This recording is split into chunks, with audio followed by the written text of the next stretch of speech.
You know that atoms join together to form molecules, particular arrangements of particular atoms to form particular structures. Those structures make up everything around you, and those molecules determine the physical and chemical properties of, well, everything. But why do atoms do that? What are these chemical bonds, and why are they stable?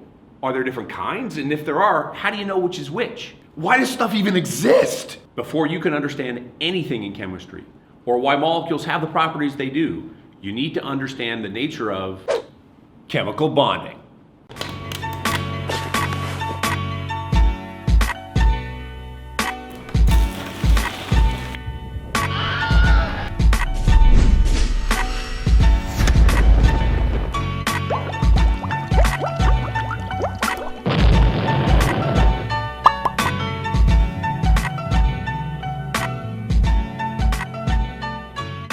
Why do chemical bonds form? Well, the precise answer depends a little bit on what kind of bonding we're talking about, but they all operate on the same basic principle. Bonds form due to the mutual attraction of atoms. Atoms that are together are lower energy than atoms when they're apart. That means that the formation of chemical bonds is always favorable, downhill. It releases energy. In chemistry, we call changes that release energy exothermic because the energy exits the system. And the reverse must be true. Breaking chemical bonds to separate atoms that are attracted to one another must be unfavorable. It has to be uphill, requires an input of energy. We call that kind of change endothermic. Endo because the energy goes into the system, it gets absorbed. Bond forming, downhill, releases energy, exothermic. Bond breaking, uphill, absorbs energy, endothermic. You're already familiar with one simple classification of chemical bonding. Bonds can be either ionic or covalent. When two atoms combine to form an ionic bond, one atom transfers an electron to the other. So now there's a cation and there's an anion. Those two particles have opposite electric charges, so they're attracted to one another. Each ion is surrounded by multiple ions of the opposite charge in what's called an ionic lattice. This normally occurs when a metallic element loses an electron to form the cation and a non-metallic element gains the electron to form the anion. You already know about orbitals and about atomic properties, so you have a good sense of why this is happening. Metals are on the left side of a row, so they have a relatively low Z effective, high energy valence orbitals, and that means a low ionization energy. It's relatively easy for those elements to lose their electrons. In contrast, nonmetals are on the right side of a row. They have a high Z effective, lower valence electron energies, and so it's more favorable for those elements to gain more electrons. So metals tend to form cations, while nonmetals tend to form anions. But keep this in mind. Transferring the electron is not what is driving the formation of the chemical bond. In fact, moving the electron can sometimes be thermodynamically uphill. The driving force for this bonding is the mutual attraction of the positive and negatively charged ions. Now, when two atoms combine to form a covalent bond, they share the electrons between them. The attraction is still between negative and positive, but rather than the attraction of an anion to a cation, it's the attraction of the shared electrons to the positively charged nuclei. The shared electrons are now interacting with two positively charged nuclei, not just one, so they're going to be lower energy. This type of bonding interaction usually results in a discrete molecular particle, and it occurs when two non-metallic elements combine. In reality, most things don't fit so neatly into two opposing boxes. It's pretty unusual to find a material where the bond is completely ionic or perfectly covalent. Most bonds lie somewhere in between these two extremes. Polar covalent bonds are bonds where the electrons are shared, but they aren't shared equally. They're more strongly attracted to one of the two atoms. That will also result on some charges on those two atoms, but they aren't as large as the full positive or negative charges on genuine cations and anions.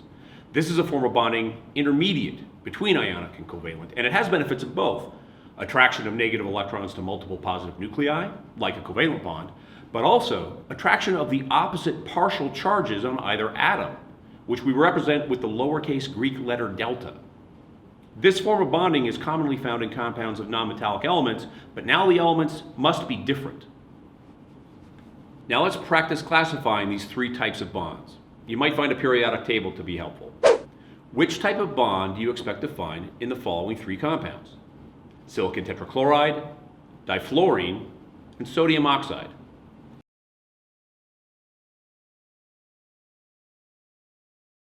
Not quite. Remember that a genuine ionic interaction requires the combination of a metal on the left side of the periodic table with a nonmetal on the right. Not quite. Remember that a polar covalent bond requires unequal electron sharing, so the two atoms joined by the bond must be different. I think you might have mixed up some of the definitions. Go back and look again at which combinations of atoms are required for each type of bond. That's right. Different nonmetals like silicon and chlorine will give polar covalent bonds. The same nonmetallic element, two fluorine atoms, will give a perfectly covalent bond, and a metal combined with a nonmetal, like sodium and oxygen, will give an ionic interaction. This intermediate case is called a polar covalent bond because charge separation causes an electrical dipole, in this case the partial charges on the two atoms on opposite sides of the bond. Later in the course, we'll see how these individual bond dipoles can contribute to an overall polarity for the entire molecule. But how do we know which atom more strongly attracts the electrons? How do we know how large these partial charges will be? There's another property of atoms that we haven't discussed yet.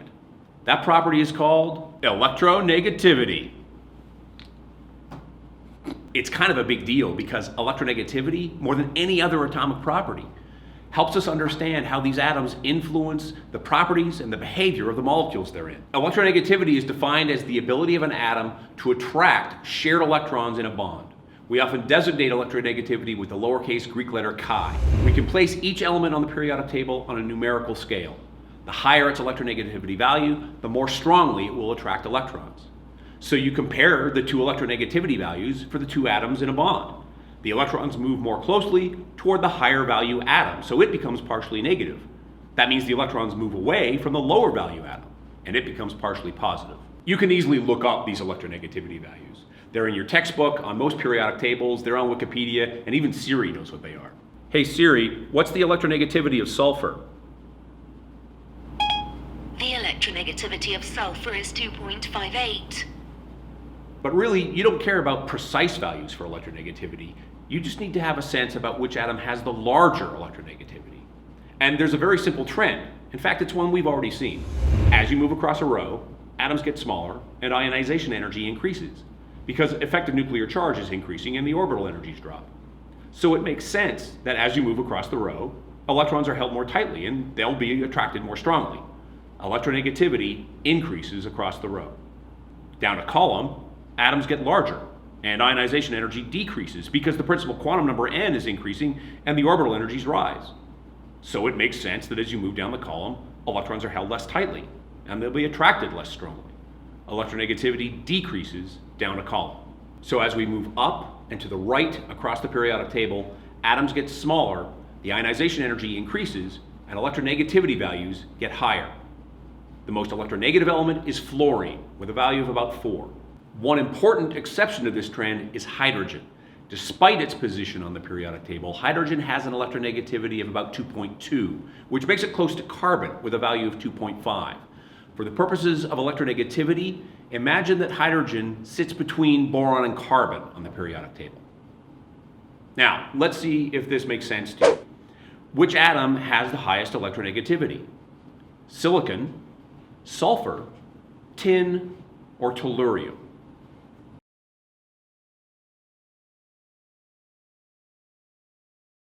Consider the trend. The most electronegative elements are to the top right of the periodic table. That's right. Sulfur is the farthest to the top right of the table. With a higher Z effective than silicon and a lower principal quantum number than tellurium, sulfur is going to have the smallest atomic radius, the highest ionization energy, and hold on to its electrons the most strongly. Now here's the good bit. The farther apart on the periodic table two elements are, the greater their electronegativity difference will be. The greater the electronegativity difference, the more unequally they will share the electrons in a bond, and the larger the partial charges will become.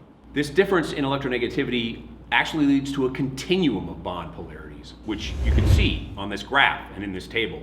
On one axis, we have the electronegativity difference between two atoms. On the other, the percent ionic character of the bond, which tells you how polar the bond is and how large the atomic partial charges are going to be. When that difference is 0, because the two atoms are the same element, the bond has 0 ionic character. The electrons are shared equally, and there are no partial charges on the atoms. This is a perfectly covalent bond. When the electronegativity difference is very large, well above 2, say, then the bond has a very high ionic character.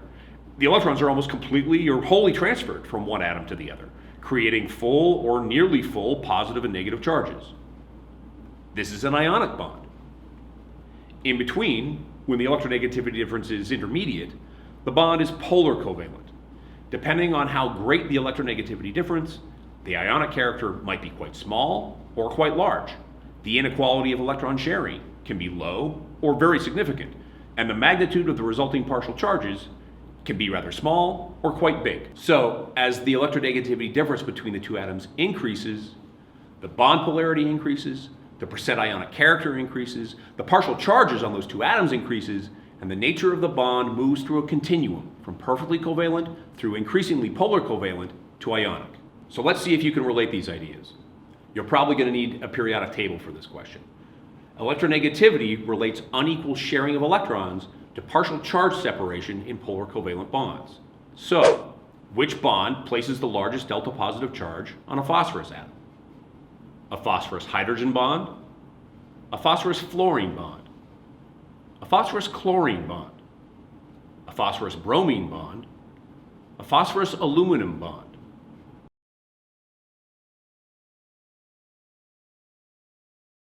The electronegativity of hydrogen is consistent with a position partway between boron and carbon on the periodic table. If you were to look up the values, its electronegativity is almost identical to that of phosphorus. Phosphorus hydrogen bonds are essentially nonpolar. Not quite. To put the largest possible delta positive charge on the phosphorus, we need the largest possible delta minus charge on the other atom. That requires the highest electronegativity. Aluminum phosphorus bonds will be quite polar, and there will be large partial charges in that interaction. But remember, we want the partial positive charge on the phosphorus. That means it needs to combine with an element that has a higher electronegativity. Remember the electronegativity trend. Exactly. The size of the partial charges will increase as the difference in electronegativity increases. To put a large delta plus on phosphorus, I need a large delta minus on the other atom. That other atom needs the highest electronegativity we can find. That's fluorine at the top right of the periodic table. So,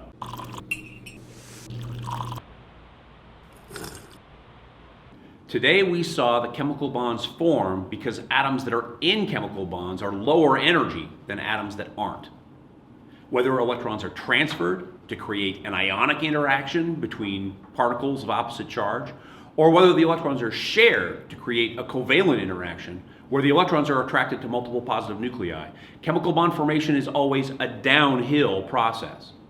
That means an input of energy is required to break those bonds. We learned that most chemical bonds lie on a continuum between completely ionic and perfectly covalent. Polar covalent bonds have aspects of both. The electrons are shared, like in a covalent bond, but they're shared unequally, which leads to partial charges and some ionic character.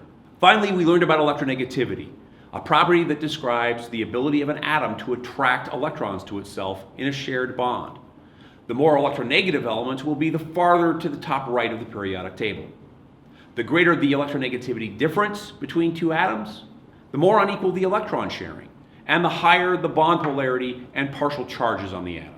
In your next class, you'll have the chance to explore these ideas about bond polarity and about electronegativity a little bit further, and you'll learn about some ways that we can represent the different types of bonds in different molecules.